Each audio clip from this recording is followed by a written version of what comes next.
Bonjour chers abonnés de la chaîne Congo Digital Solutions. Nous allons aborder aujourd'hui une leçon assez importante, pour ne pas dire très importante, dans SagePay.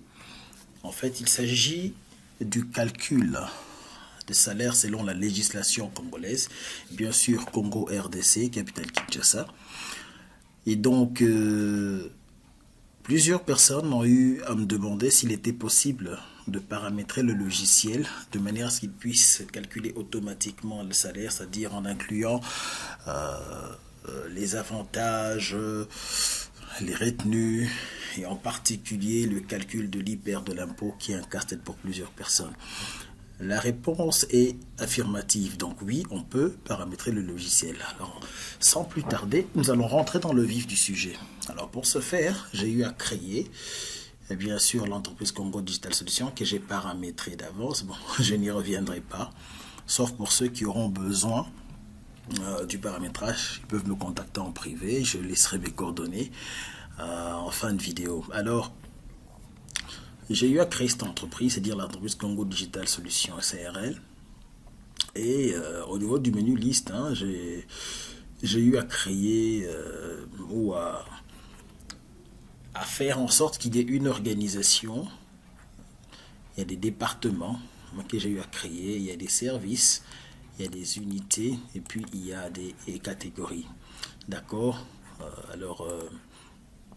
À part ça, nous avons des établissements ou des branches, c'est-à-dire nous avons Congo Digital Solutions HQ, c'est-à-dire la direction générale. Nous avons une extension à Kinshasa, une dans le Lualaba et une autre dans le sud au Bangui. Donc voilà.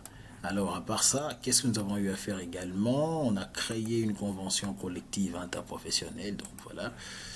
Alors, à part ça, il y a les caisses de cotisation, il y a le NEM, il y a l'INPP, il y a la CNSS, il y a la DGI. À part ça, qu'est-ce que nous pouvons encore dire? Il y a beaucoup d'autres choses qu'on verra, mais nous allons nous concentrer ou rester focus sur ce qui nous intéresse, c'est-à-dire le calcul du salaire. Alors, pour cela, j'ai eu à créer déjà un salarié, Monsieur Tunga Gloria, avec son numéro matricule. Je vais rentrer et voir ce qu'il y a. Alors, voilà son matricule, son nom, sa civilité, c'est-à-dire c'est un homme, monsieur, madame, mademoiselle. Il y a le nom de famille, il y a le prénom, et puis sa situation familiale, il est marié.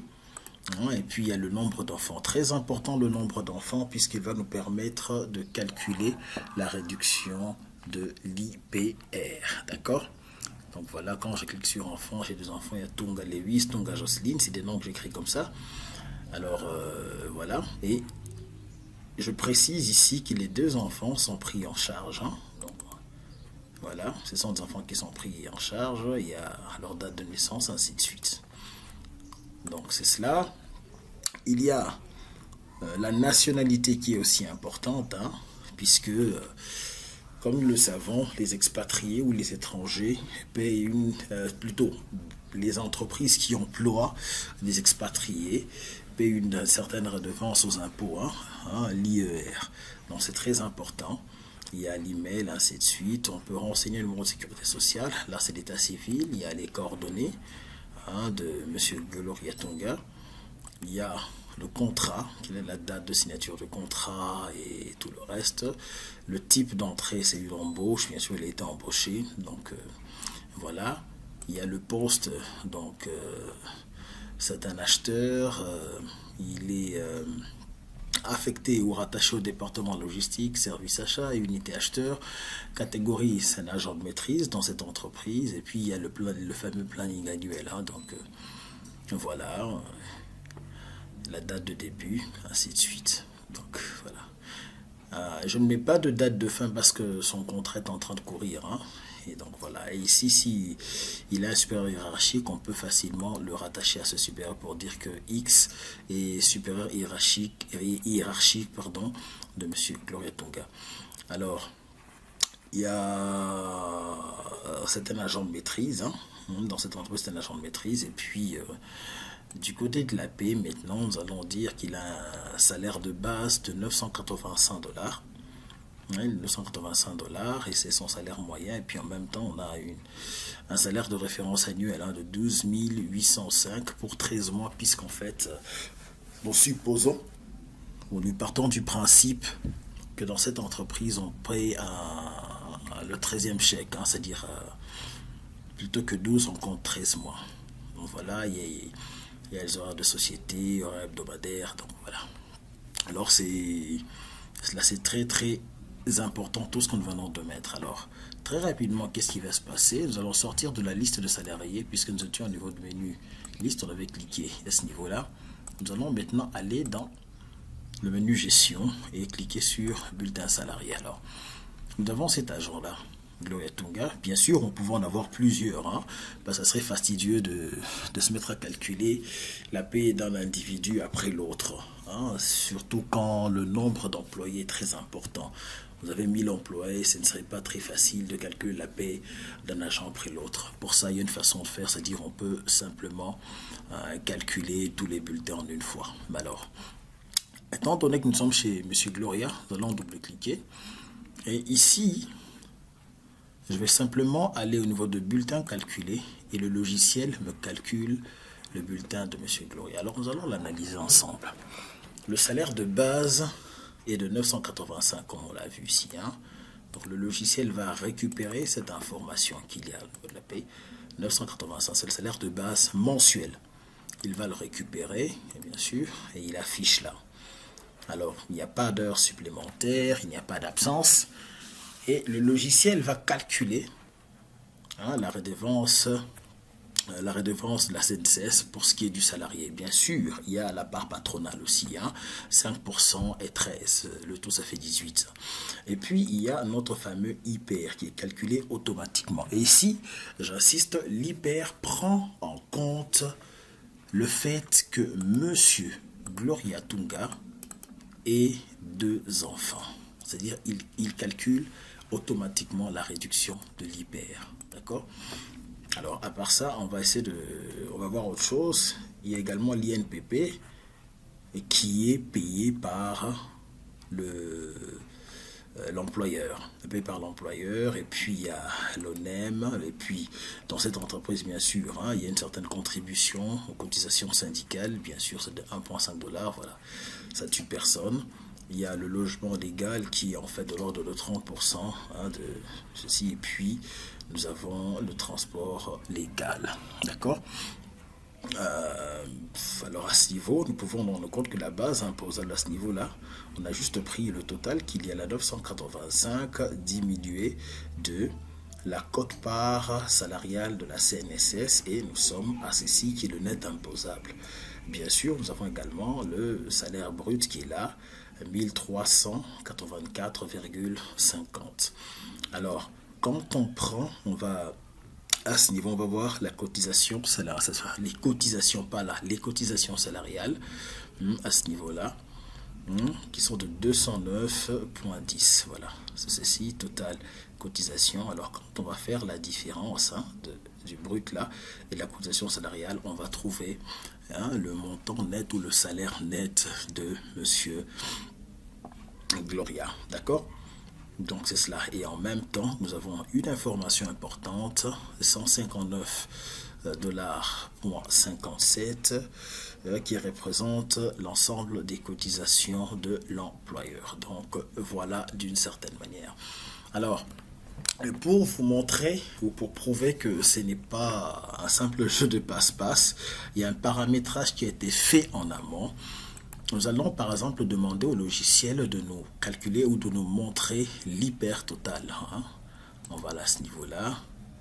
Alors, on va aller ici, nous allons lui demander, montre-nous l'hyper total. Il dit, voilà le montant de l'hyper total, il est en francs congolais, c'est-à-dire le logiciel converti à un certain taux qu'on lui indique, il fait le calcul de tout, jusqu'à déterminer l'hyper net et le reconverti en dollars, d'accord? Donc à ce niveau, on peut vérifier les différentes valeurs, les différents montants pour être sûr qu'on n'a pas commis d'erreur. Donc voilà. Et là, c'est la première façon de faire, hein. Alors nous allons supposer qu'au-delà de tout ça, Monsieur Gloria a eu hein, bien sûr. Hein. Avant de supposer, justement, je m'excuse, nous allons éditer le bulletin. Bien, nous allons avoir un aperçu du bulletin. Bien sûr, il y a un modèle qui est préparamétré, mais on peut le changer. Donc, je vais cliquer sur OK.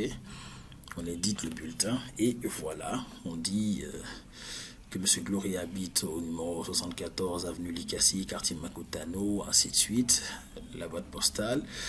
Ce qu'on va faire, on va aller plus bas et on va se rendre compte que tous les éléments de la paix sont là. Bien sûr, ce calendrier apparaît puisque c'est dans ce mode, sur ce modèle justement, il est prévu qu'il puisse apparaître, mais on peut justement utiliser d'autres modèles et voir comment les présenter selon que l'entreprise le veut. Et en bas, on a tous les renseignements justement, le salaire brut, la quote-part salariale pour ce qui est des charges, celle du patron, le nombre d'heures travaillées moyen par mois, le net imposable, et puis finalement le montant à payer, le net à payer. Et on montre également, on indique là que l'employé a acquis 1,5 jours de congé mensuel, dépendant d'une entreprise à une autre. C'est vrai que le Code du travail voudrait à ce que par mois, le Code du travail congolais par mois, on prenne un jour, mais la convention collective vient assouplir justement ces mesures-là. Il y a des entreprises qui octroient 1,5 jours.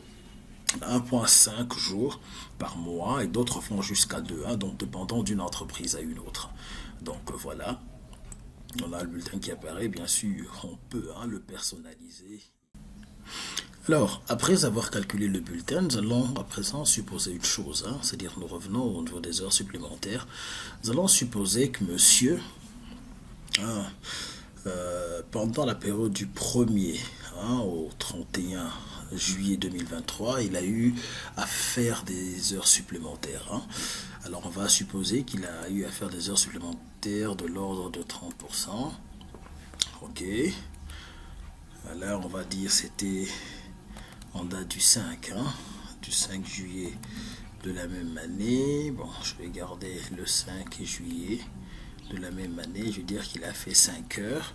Et je vais cliquer sur appliquer et le logiciel me génère ces 5 là. Alors, quand je vais aller au niveau du bulletin calculé, je vais voir que le logiciel va me rajouter les fameux 5 heures là, c'est-à-dire on va faire le nombre, c'est-à-dire les 5 fois la base, et puis le taux salarial, 130, et puis il va me générer une valeur de 32,83 $, ce qui va changer la valeur de mon brut, forcément changer la valeur de la CNSS, ça va changer la valeur de l'IPR et bien sûr du net qu'il devra toucher. D'accord?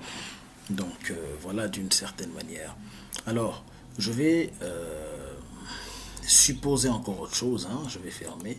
Je veux supposer cette fois-ci que Monsieur Gloria est un étranger. D'accord?